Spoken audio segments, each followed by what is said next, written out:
हम सभी का परम सौभाग्य है कि आदरणीय गुलजार दादी जी हम सभी का क्लास कराएंगी।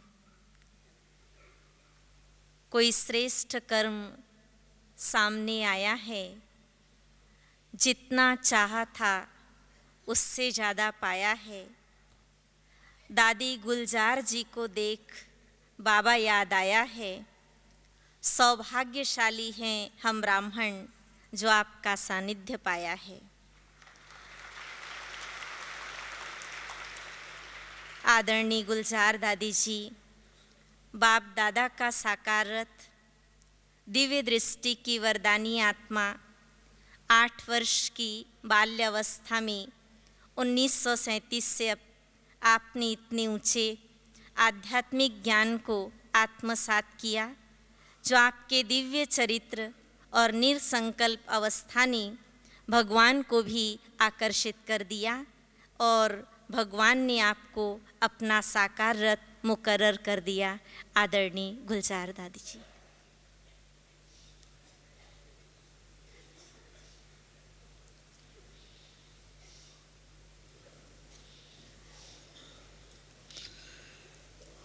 ओम शांति।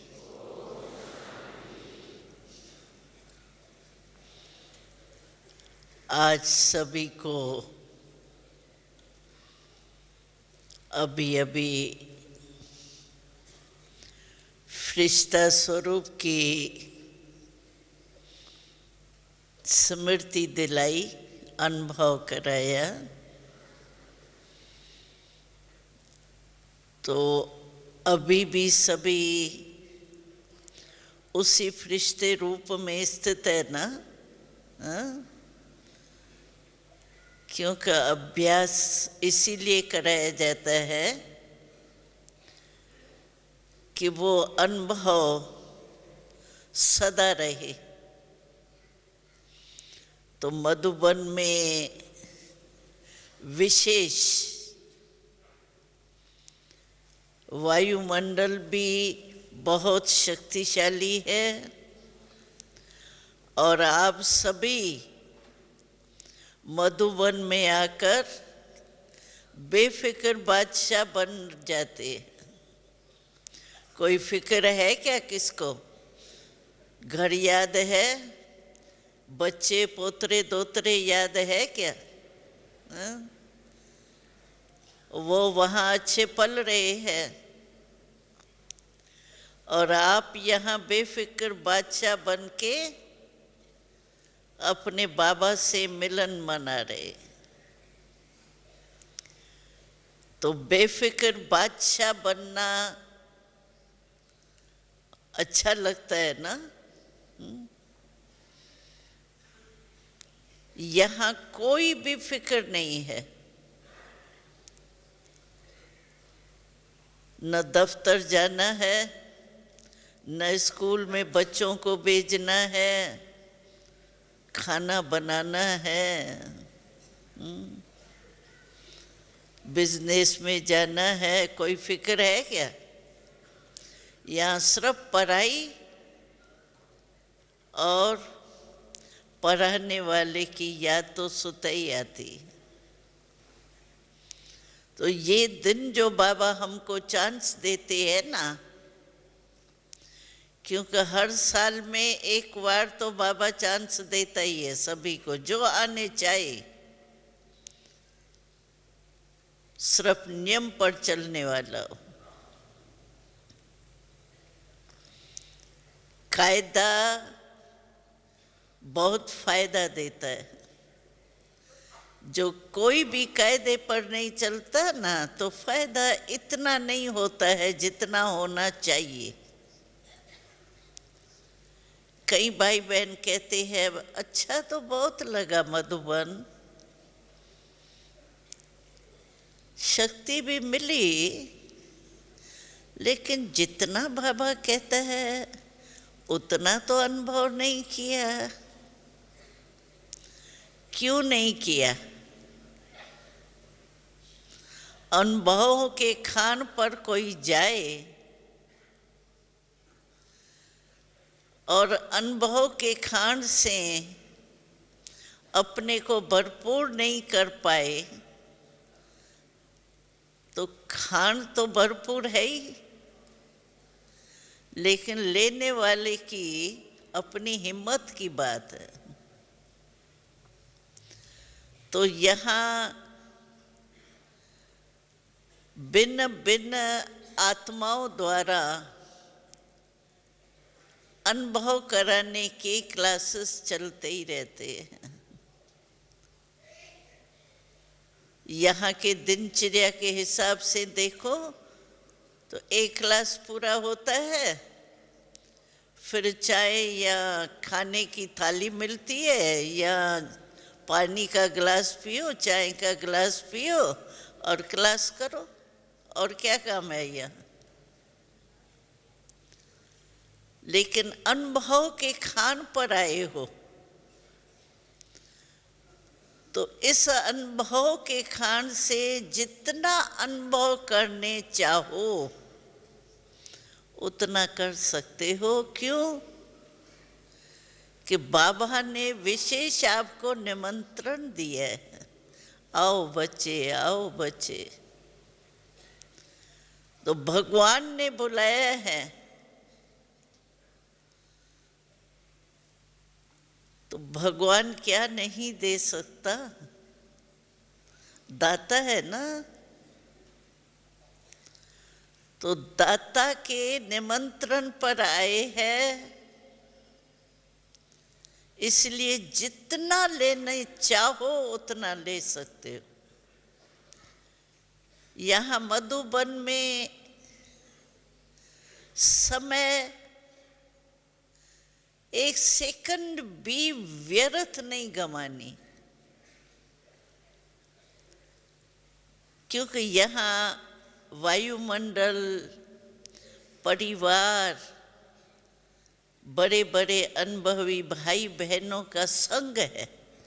तो संग का रंग तो लगता ही है ना। ये जैसे एक आपको हर साल में लॉटरी मिलती है, गोल्डन क्या डायमंड लॉटरी। इस लॉटरी को लेकर के आप अपने को बहुत भरपूर कर सकते हैं। कहाँ भी बुद्धि नहीं जाए, क्योंकि जिम्मेवारी है ही नहीं कोई। जिस जोन की जिम्मेवारी है वो ड्यूटी कर रही है, आपको क्या करना है? आपको सिर्फ पढ़ाई और याद और मन सा सेवा करो। अगर सेवा कर्मणा की नहीं भी है तो मनसा सेवा करो। मनसा सेवा का भी अभ्यास यहाँ बहुत अच्छा कर सकते हो, क्योंकि दिमाग में कोई और बात है ही नहीं, जिम्मेवारी की बात ही नहीं। जो फरिश्तेपन की बातें सुनी तो फरिश्ता माना ही है डबल लाइट, ज्योति स्वरूप भी है और लाइट हल्के को भी कहा जाता है। और डबल लाइट फरिश्ता, बाबा ने कहा था फरिश्ता अर्थात जिसका पुरानी दुनिया, पुराने संस्कार, क्योंकि दुनिया फिर भी जल्दी भूल जाती है, लेकिन संस्कार जो पुराने हैं ना वो थोड़ा मेहनत से जाते। तो बाबा ने कहा फरिश्ते का अर्थ ही है पुरानी दुनिया, पुराने संस्कार से कोई नाता नहीं, न्यारा पुराने संस्कार, पुरानी दुनिया से न्यारा और बाप का प्यारा, बस। एक बाबा, दूसरा मैं, तीसरा न कोई। तो ऐसा अनुभव कर रही है, क्योंकि कल बाबा मिलेगा और जाने की टिकट कटती है, रिजर्वेशन होती ही है। तो जितने भी दिन आप रहे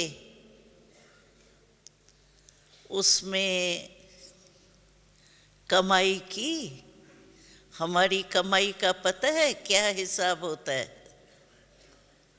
ब्राह्मण जीवन के कमाई का हिसाब बहुत बड़ा है। बाबा कहते हैं अगर सच्ची दिल में सच्चे बाप की याद है तो हर कदम में पदम मिलता है। आप सोचो, हर कदम में पदम, लाख नहीं, पदम। और आप कितने कदम उठाते होंगे?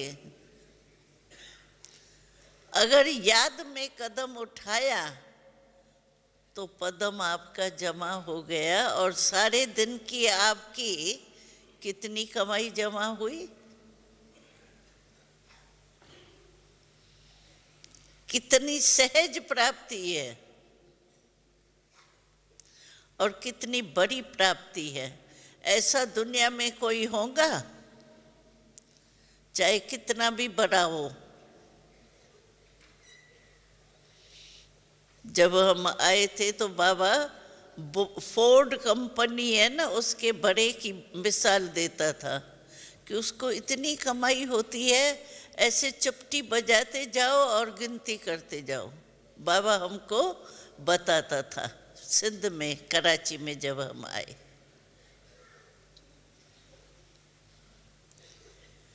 लेकिन उसकी हमारे आगे क्या हुई? हमारी तो कदम में पदम है, उसकी इतनी तो हो ही नहीं सकती, क्योंकि हमको कमाई कराने वाला देखो ना कौन है, दाता है ना, उसके पास तो कोई कमी है ही नहीं। इसलिए बहुत कुछ मिल सकता है।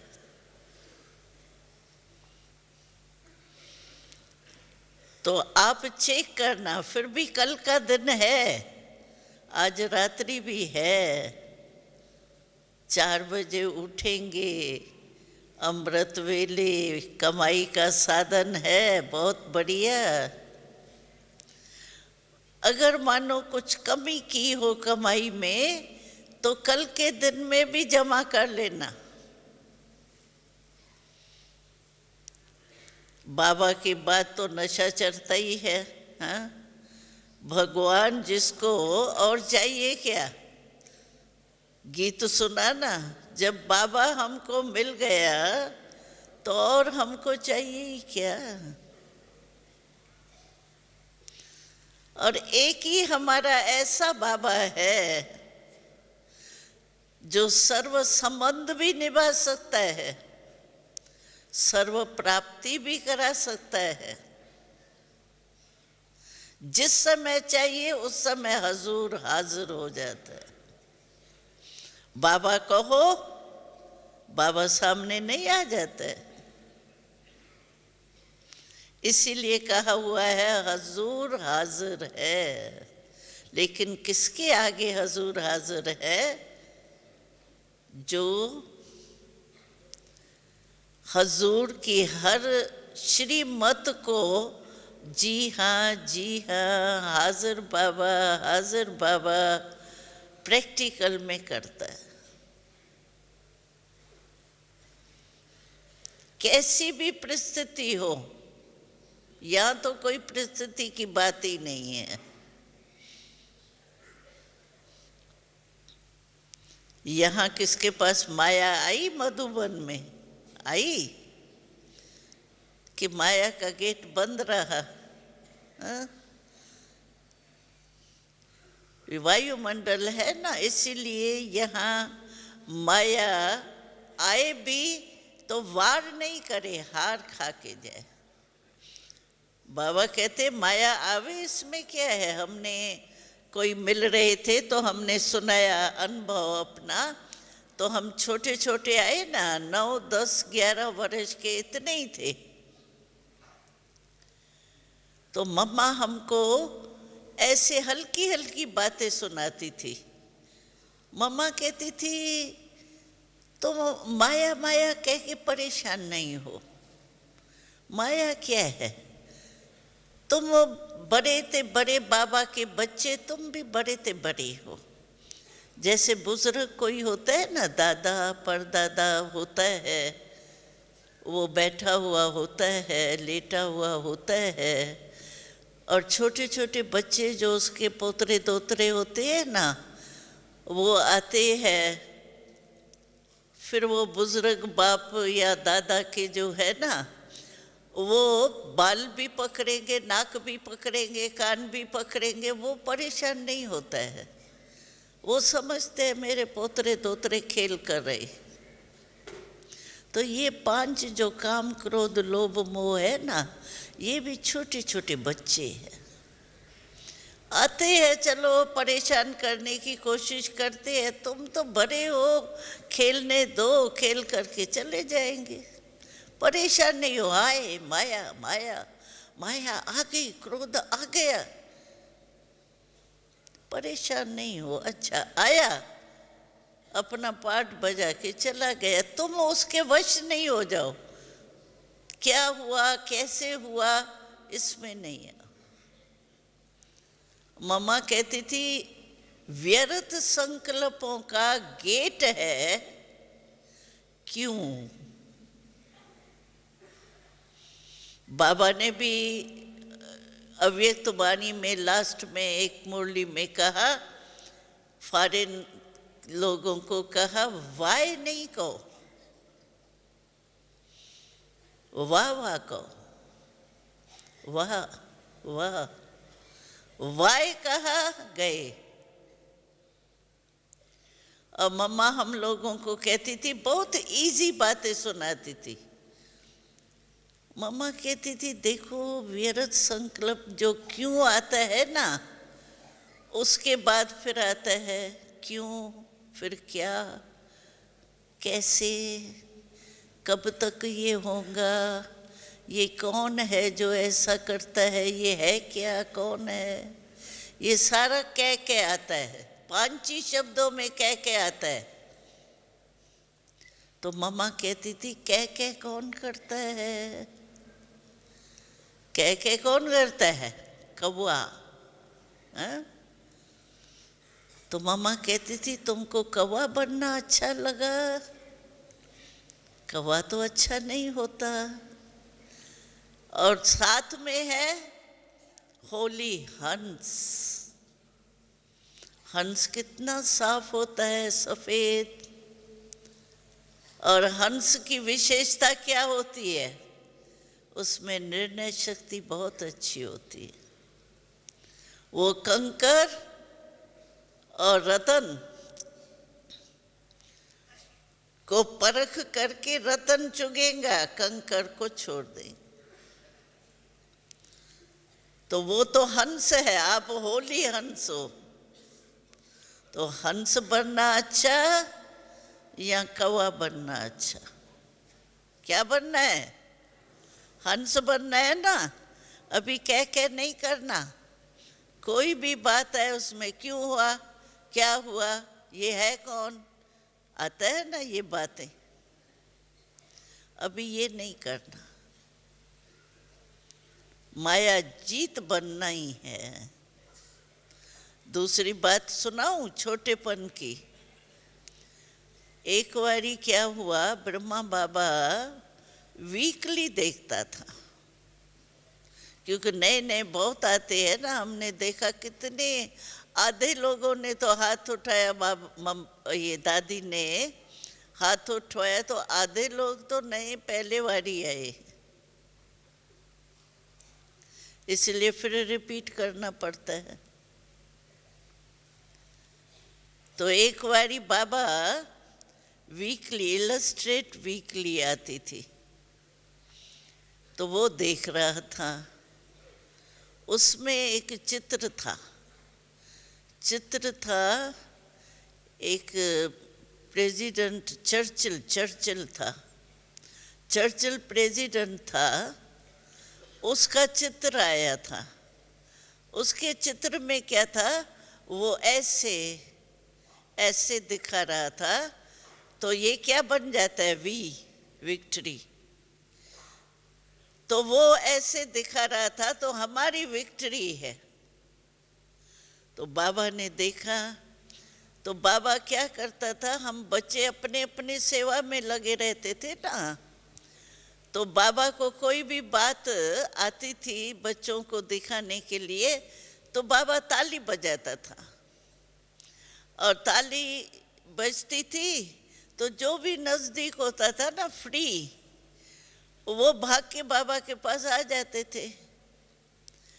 तो जब बाबा के पास गए तो बाबा ने कहा, देखो अभी ये चित्र में इसने दिखाया है कि विक्ट्री हमारा बर्थ राइट है।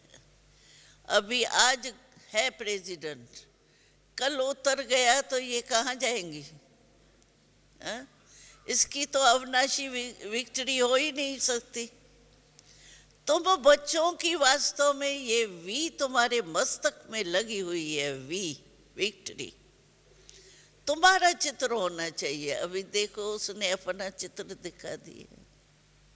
हम लोगों को नशा चढ़ जाता था, बस हमारे मस्तक में विजय की वी लगी हुई है, तिलक लगा हुआ है। तो आपके मस्तक में भी विजय का तिलक है ना? हाँ, विजयी है ना। पांडवों को क्या दिखा है? विजयी पांडव। तो सभी भाई कौन है? विजयी पांडव है ना, हार खाने वाले नहीं, लड़ाई करने वार करने वाले भी नहीं। बाबा ने कहा, देखो ये जो श्री राम का चित्र दिखाते हैं ना, तो सदी उसके पीछे ये दिखाते हैं तीर कमान में तीर पड़े हुए, ऐसे तीर कमान दिखाते, कितना बोझ है। और श्री कृष्ण के पास क्या दिखाते हैं? मुरली कितनी हल्की है।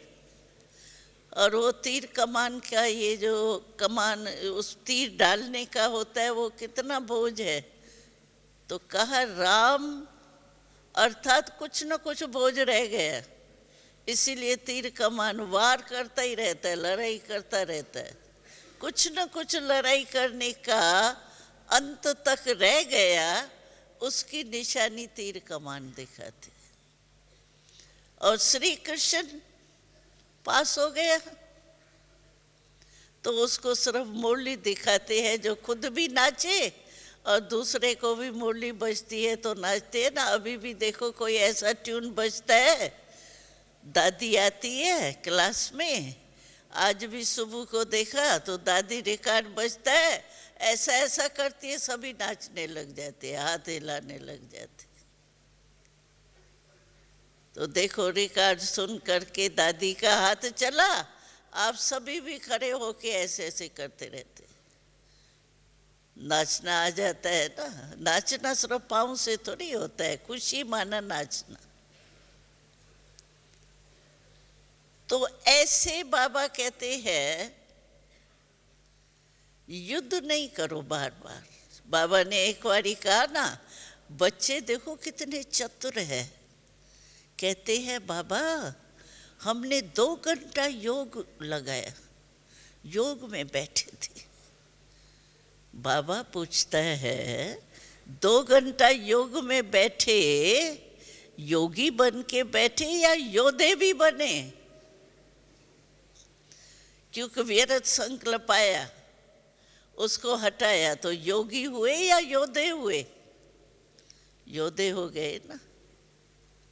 तो बाबा ने कहा कहते हैं 2 घंटे योग में बैठे, लेकिन योगी भी बनते रहते, योद्धे भी बनते रहते।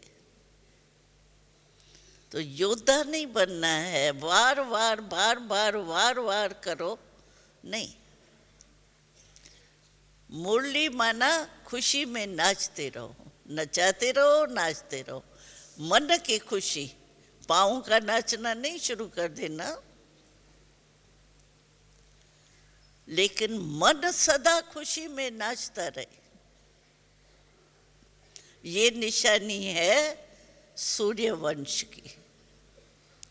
और बार बार युद्ध करना पड़े तो वो निशानी है चंद्रवंश की। अभी अपने आप को देखो, कहीं कहते हैं पता नहीं मेरा भविष्य क्या है। बाबा बता देवे ना मैं क्या बनने वाला हूँ। बाबा कहता है मैं नहीं बताऊंगा तुमको, लेकिन मैंने आपको आईना दे दिया है। जैसे नारद के आगे आईना रखा ना, भाई तुम खुद ही देखो तुम कौन हो। तो आईना दिया है बाबा ने, हमको नॉलेज दे दी है।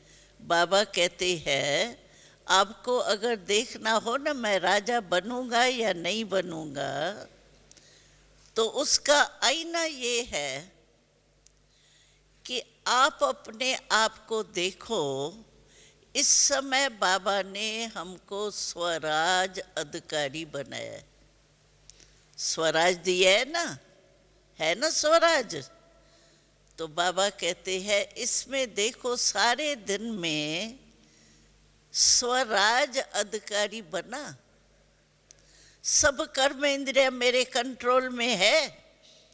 राजा उसको कहा जाता है जिसके कंट्रोल में सब हो, प्रजा उनके कंट्रोल में हो, तब कहेंगे राजा अच्छा है, नहीं तो राजा थोड़ी कहेंगे। तो आप इसमें देखो, चेक करो अपने सारे दिन में सब कर्म इंद्रियां जो है वो मेरे कंट्रोल में है। आंख तो नहीं धोखा देती, मुख तो नहीं धोखा दे देता, कुछ उल्टा सुल्टा बोल लिया, कान में परचिंतन का सुन लिया।